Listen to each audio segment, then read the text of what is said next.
पुंडलीक ने जप तप नियम कुछ नहीं किया, साधन नहीं किए, केवल अपने माता पिता की सेवा करो। क्यों कर रहे थे शायद पता होगा सबको, नहीं पता तो हम थोड़ा सा बता देते हैं। पुंडलीक माता पिता की सेवा नहीं करता था।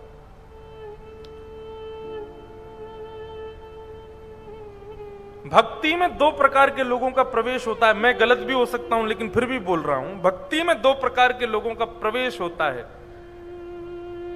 पहले वो जिनके पूर्व जन्म के संस्कार सुदृढ़ होते हैं, और दूसरे वो जो घोर नास्तिक होते हैं। भक्ति में ये दो ही लोग प्रवेश करते हैं। या तो पूर्व जन्म के संस्कार सुदृढ़ हैं तो भक्ति में प्रवेश हो जाएगा, किसी किसी को सिखाना नहीं पड़ता, अपने आप उसमें भक्ति आ जाती है, अपने आप उसको प्रेम आ जाता है, अपने आप उसके अंदर भाव आ जाते हैं। और किसी किसी को लाख सिखाओ फिर भी नहीं सीखता, लेकिन एक घटना उसके जीवन में ऐसी घटेगी कि पूरा जीवन परिवर्तित, और वो ऐसा भक्त बनता है ठाकुर जी का, पुंडलीक जैसा। तो पुंडलीक तो भगवान तो बहुत दूर की बात, माता पिता कोई कुछ नहीं मानता था। एक दिन त्रिवेणी संगम प्रयागराज में एक आश्रम में पुंडलीक सोया था। रात्रि पानी पीने के लिए जैसे ही उठ करके बाहर गए तो देखा परम सुंदरी 3 नारियां झाड़ू लगा रही, और ज्यों-ज्यों झाड़ू लगा रही हैं त्यों-त्यों उनका रूप कुरूप होता जा रहा है, वो उनका स्वरूप बिगड़ता जा रहा है। पुंडलीक ने देखा ये अभी तो इतनी सुंदर थी, अचानक से इनका रूप इतना विचित्र क्यों होता जा रहा है। पुंडलीक ने जाकर के उन तीनों के चरणों में प्रणाम करते हुए कहा कि आपका स्वरूप इतना सुंदर था फिर विचित्र क्यों हो गया। तीनों नारियां पुंडलीक को देख करके मुस्कुराने लगी, और कहीं देखते रहो, और देखते ही देखते थोड़ी देर और झाड़ू लगाते लगाते जैसे ही आश्रम के परिसर में आई तो तीनों का स्वरूप जो धूमिल हुआ था वो फिर से पवित्र होने लगा और फिर से सुंदर हो गए। पुंडलीक चरणों में गिर गया, बोले मुझे रहस्य बताइए ये क्या हुआ है। तो तीनों ने अपना परिचय दिया, हम त्रिवेणी हैं, गंगा यमुना और सरस्वती। संसार के लोग पूरे दिन हम में स्नान करते हैं, अपने पाप हम में ही छोड़ जाते हैं, उनके पाप को हम धारण करती हैं, इसलिए हमारा रूप कुरूप हो जाता है। तो तुमने जो हमारा कुरूप देखा वो संसार के पाप थे हमारे ऊपर, लेकिन जैसे ही आश्रम परिसर में आकर के हमने झाड़ू लगाना प्रारंभ किया, यहाँ रहने वाले भजनानंदी संत, यहाँ रहने वाले तप करने वाले संतों की चरण रज जब हमारे मस्तक पर लगी, हमारे अंग पर लगी, तो हम फिर से हमारे सारे पाप नष्ट हो गए और हम पवित्र हो गए। ये हमारा नित्य का क्रम है। हम नित्य रात्रि में आश्रमों में जाकर के झाड़ू लगाती हैं और दिन भर के जितने पाप हमारे ऊपर संसार के लोग चढ़ा जाते हैं सब नष्ट कर देते हैं। पुंडलीक बोला संत चरण रज में इतनी सामर्थ्य है? बोले हाँ। पुंडलीक बोला तो मुझे क्या करना चाहिए? मैंने भी शायद जीवन में बहुत पाप किए हैं, उन पापों से निवृत्त होने के लिए मुझे भी आश्रमों में जाकर के संतों की चरण रज को सोहनी करनी चाहिए। त्रिवेणी ने कहा यदि संभव हो तो संतों के चरण रज की सोहनी करो। श्री गुरु चरण सरोज रज निज मन मुकुर सुधार, वरनौ रघुवर विमल यश जो दायक फल चार। श्री गुरु के चरणार बिंदों की रज, संत महापुरुषों की चरणों की रज में बहुत सामर्थ्य है पुंडलीक। यदि संभव हो तो संतों की चरण रज की सेवा करे, और संभव नहीं है तो घर में विराजमान माता पिता को सर्वस्व मान करके, लक्ष्मी नारायण मान करके यदि नित्य उनकी चरण रज ही माथे से लगा ले तो माता पिता के चरणों में प्रणाम करने से, उनकी चरणरज माथे से लगाने से, संतों को प्रणाम करने से भी अधिक फल प्राप्त हो जाता है। बस उसी दिन पुंडलीक का जो स्वभाव था, जो विचार था, जो बुद्धि थी, सब परिवर्तित हो गए। लौट करके आए और आकर के इसी चंद्रभागा नदी के तट पर छोटी सी कुटिया में पुंडलीक अपने माता पिता की सेवा करने लगे। जब पिता के चरण दबाते थे तो ये नहीं विचार करते थे कि मेरे पिता हैं, ये विचार करते कि यही परम तत्व भगवान नारायण हैं। उनके चरणों की सेवा करते। जब मां की सेवा करते तो यही विचार करते, साक्षात रुक्माई हैं, साक्षात रुक्मणी मैया हैं, उन्हीं की सेवा कर रहा हूं।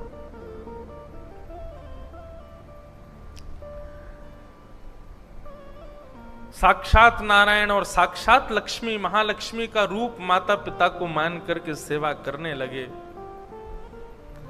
पुंडलीक की उस भक्ति से अत्यंत प्रसन्न श्री द्वारिकाधीश पंढरपुर में आकर के विराजमान हो गए। बोलो विठ्ठल भगवान की। इतना सुंदर वर्णन है ठाकुर जी का, ऐसा सुंदर रूप है ठाकुर जी का। यहां पर ठाकुर जी आए तो थे पुंडलीक को दर्शन देने के लिए। भगवान के तन की इत्र की सुगंधी, जिसको लेने के लिए देवता भी तरसते हैं, उस तन की सुगंधी को जैसे ही पुंडलीक की नासिका ने ग्रहण किया, पुंडलीक अपनी नाक बंद करने लगा, अपने माता पिता के ऊपर पंखा करने लगा, कहीं ये सुगंधी मेरे माता पिता को ना आ जाए तो सुगंधी के कारण इनके नेत्र ना खुल जाएं। देखने लगा कहां से आ रही है ये सुगंधी, खिड़कियां बंद करने लगा। अब सोचो, विचार करो, साधारण इत्र की सुगंधी इतनी बढ़िया लगती, ठाकुर जी के अंग की सुगंधी आ रही है, लेकिन पुंडलीक को वो बाधा लग रही है कि मेरे माता पिता कहीं उठ नहीं जाएं इस सुगंधी से। ठाकुर जी के चरणों में विराजमान नूपुरों की ध्वनि छम छम छम आवाज कर रही है। जिन नूपुरों की ध्वनि पर शाम वेद प्रकट होते हैं, उन नूपुरों की ध्वनि पर पुंडलीक तुरंत खिड़की में जाता है, दरवाजे पर जाता है, इशारा करता है, अरे थोड़ा धीरे चलो, कौन आवाज कर रहा है ये? आपकी नूपुरों की ध्वनि से मेरे माता पिता के कहीं नेत्र ना खुल जाएं। ज्यों ज्यों पुंडलीक ठाकुर जी के गुणों को अपनी सेवा में बाधा मान रहा है, त्यों त्यों ठाकुर जी और प्रसन्न हो रहे हैं। लक्ष्मी जी बोली, कैसे भक्त के यहां आए हो आप? आपकी इत्र की सुगंधी इसको बाधा लगती है, आपके चरणों के नूपुरों की ध्वनि इसको बाधा लगती है नाथ। बोले, यही निष्ठा तो मुझे प्रिय लगी पुंडलीक की। दुनिया के लोग इन सब आवरणों पर रीझ जाते हैं, पर पुंडलीक की सेवा में मेरे आवरण भी उसको हटा नहीं पा रहे हैं। वो अभी भी माता पिता की सेवा में ही है। ये निष्ठा, ये प्रेम, ये लगन मुझे पुंडलीक की खींच लाई है यहां तक। द्वार पर आकर के भगवान खड़े हो गए। पुंडलीक बोला, कौन हो भैया, आप क्यों आए हो यहां पर? लक्ष्मी जी ने कहा, साक्षात त्रिलोकीनाथ, ब्रह्मांड के नायक, जगदीश्वर ईश्वर, श्री द्वारिकाधीश तुम्हारे द्वार पर आए पुंडलीक, आओ स्वागत करो भगवान का। पुंडलीक दूर से देख के कहता है, इनको किसने बुलाया था यहां पे? क्यों आए हैं यहां पे? इनको मैंने तो नहीं बुलाया था, मैंने तो आमंत्रण नहीं दिया था, फिर क्यों चले आए?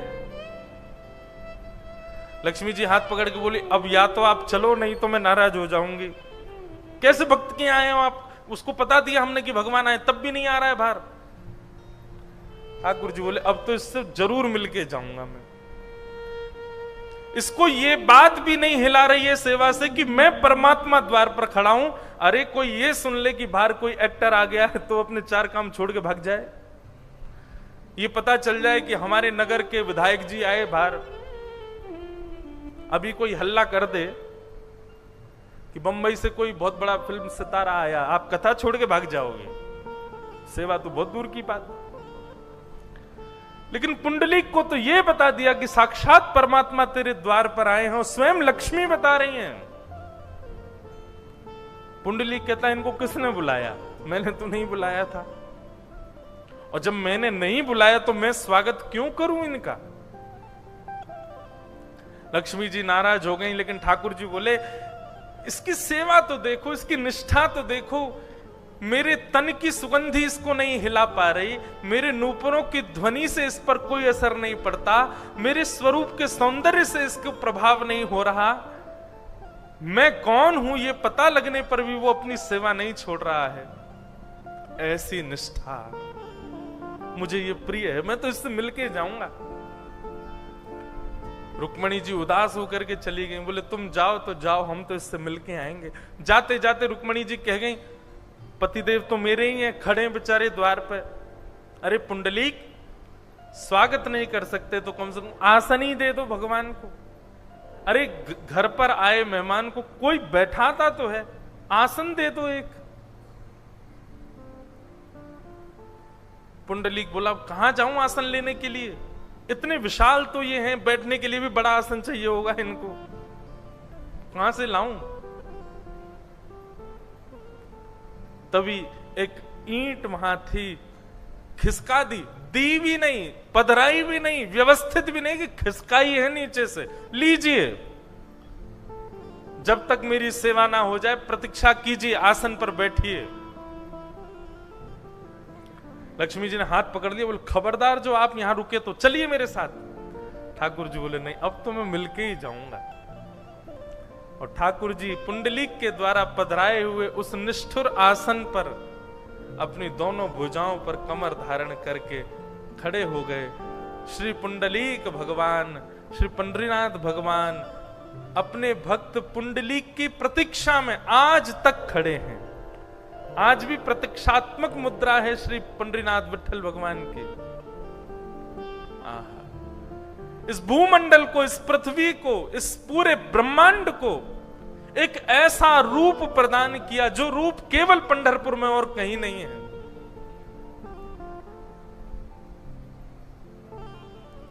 ईंट के ऊपर ठाकुर जी खड़े हैं, दोनों भुजा धारण करके, और मानो प्रतीक्षा कर रहे हैं कि पुंडलीक तू सेवा कर ले, तू निवृत्त हो जा, जब तू निवृत्त होगा तब मैं तेरे दर्शन, अब मुख से निकल तो ऐसा रहा है तब मैं तेरे दर्शन करूंगा, लेकिन ये कह भी दूं तो कोई अंतर नहीं। यहां पर भक्त प्रयास करते हैं पूरे ब्रह्मांड में ठाकुर जी के दर्शन के, लेकिन पंढरपुर एकमात्र ऐसा स्थान है जहां ठाकुर जी प्रयास कर रहे हैं भक्त के दर्शन के लिए। ऐसा ये पंढरपुर। अच्छा एक बात कहूं, भक्ति ऐसी ही होनी चाहिए।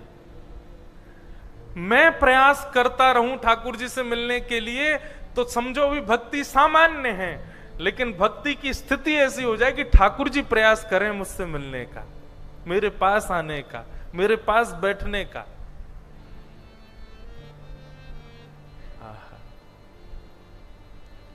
ठाकुर जी आज भी खड़े हैं, आज भी दोनों भुजाएं कमर पर धारण करके हम सबको बताने के लिए खड़े हैं।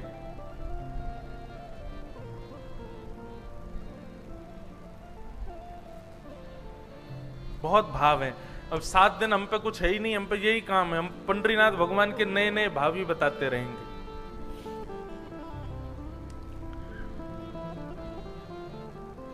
मैं जब पहली बार पंढरपुर आया था तो हमने यहां सेवायत जो सेवा कर रहे थे उनसे पूछा कि ठाकुर जी उस समय पर ऐसे खड़े हुए पुंडलीक के लिए, अब क्यों खड़े हैं? उस समय खड़े हुए थे ऐसे, तो अब क्यों खड़े हैं? अब ऐसे खड़े होने का क्या अभिप्राय? अब हो जाएं सीधे, अपने हाथ वाथ सीधे कर ले, अब तो मिल लिए पुंडलीक से। है तो ये एक तर्क, लेकिन उन्होंने बहुत अच्छा उत्तर दिया। उन्होंने कहा महाराज जी आज भी पुंडलीक भगवान के लाखों भक्त दर्शन करने के लिए आते हैं, जिस प्रकार एक व्यक्ति अपने प्रेमी की प्रतीक्षा करता है, ऐसे ही श्री पुंडलीक भगवान यहां पर आज भी प्रतीक्षात्मक भाव में लाखों लोगों में खोज रहे हैं कि कोई पुंडलीक जैसा मातृ पितृ भक्त आज भी आएगा। प्रतीक्षा में खड़े हैं। और ये होता ही होगा कि दिन भर के दर्शन में सुबह से रात्रि तक हो ही नहीं सकता कि कोई एक मातृ पितृ भक्त नहीं जाता हो, आज भी जाता हो। उसी की प्रतीक्षा में ठाकुर जी खड़े आज भी। ऐसे हमारे श्री पंडरीनाथ भगवान। तो कहने का अभिप्राय, जप से नहीं, तप से नहीं, साधन से नहीं, अनुष्ठान से नहीं, व्रत से नहीं, नियमों से नहीं, केवल मातृ पितृ भक्ति से ठाकुर जी प्रकट हो गए पंढरपुर में और आज तक विराजमान। मुझसे किसी ने पूछा था कि बच्चों को क्या सिखाना चाहिए। कई लोग, हम घरों में जाते हैं ना, छोटे छोटे बच्चों को आगे कर देते हैं, महाराज जी हमारा पुत्र है। अच्छा, महाराज जी को श्लोक सुनाओ, तो वो सुनाएगा सबसे पहले। जो नहीं सुनाना चाहिए वो सबसे पहले सुनाएगा क्या? गायत्री मंत्र। लगभग घरों में बच्चे गायत्री मंत्र जरूर सुनाते हैं। आपको हम बताते हैं गायत्री मंत्र ऐसे नहीं बोलना चाहिए। गायत्री मंत्र के लिए गुरु आज्ञा आवश्यक है। गायत्री मंत्र के लिए यज्ञोपवीत संस्कार आवश्यक है। गायत्री किसी गुरु के द्वारा दी जाती है, तभी अधिकार प्राप्त होता है आपको बोलने का। गायत्री करने वाले को त्रिकाल संध्या करनी पड़ती है। उसके अतिरिक्त यदि आप गायत्री मंत्र बोलते हैं तो उसका फिर प्रभाव अच्छा नहीं होता। कोई दोष नहीं है, पर सबका एक नियम होता है। ऐसे गायत्री का भी एक नियम है। आप सवेरे सवेरे नहाने जा रहे हो, सोई वो चला देते हैं। कई घरों में वो होता है ना, एक स्पीकर जैसा लगा रहता है, उसमें कंटिन्यू चलता रहता है, उसमें गायत्री मंत्र ही चल रहा है। आप नहा रहे हो, धो रहे हो, दांत मांज रहे हो, गायत्री मंत्र चल रहा है घर में। इसका प्रभाव ठीक नहीं है। गायत्री मंत्र सदैव मन में बोलना चाहिए और उसके जाप का अधिकार कम से कम 8 वर्ष की आयु हो जाए। उसके बाद यज्ञोपवीत संस्कार हो, जनेऊ संस्कार हो, गुरु से आपके कान में गायत्री मंत्र दिया जाए, तभी आप गायत्री मंत्र का जाप कर सकते हैं। तो घरों में जाओ तो बच्चों को कहेंगे महाराज जी को श्लोक सुनाओ, सबसे पहले बेचारा गायत्री मंत्र सुनाता, वो भी गलत। तो छोटा बालक है, उसकी वाणी तोतली बेचारी। ठीक है, अब वहां तो हम कुछ कह नहीं सकते, इसलिए व्यास मंच पे ही कह देते सबको एक साथ इकट्ठा। वहां तो उसको 100 रुपया ही देते, बहुत बढ़िया बेटा, अच्छी बात है। और दूसरा क्या सुनाएगा? हनुमान चालीसा सुनाएगा, फिर ओम नमो भगवते वासुदेवाय सुनाएगा, कृष्णाय वासुदेवाय हरे परमात्मने प्रणत। ये सारे श्लोक बच्चों को याद करा देती है माताएं। कोई बुराई नहीं है, पर यदि हमसे पूछो तो बच्चों को सबसे पहले कम से कम जब तक वो 8-9 वर्ष के ना हो जाएं, 10 वर्ष के ना हो जाएं, तब तक माता पिता को अपनी सेवा सिखानी चाहिए, अपना सेवक बनाना चाहिए। अपनी सेवा सिखाओ, अपने माता पिता दादा दादी की सेवा सिखाओ, परिवार की सेवा सिखाओ उस बालक को। यदि मातृ पितृ सेवक बालक बन गया तो हरि भक्त बन जाएगा। ये पुंडलीक प्रमाण है इस बात का। लेकिन आप उसको हरि भक्त बना रहे हो, अपना भक्त नहीं बनाया है। हरि भक्ति में भी वो चूक करेगा फिर।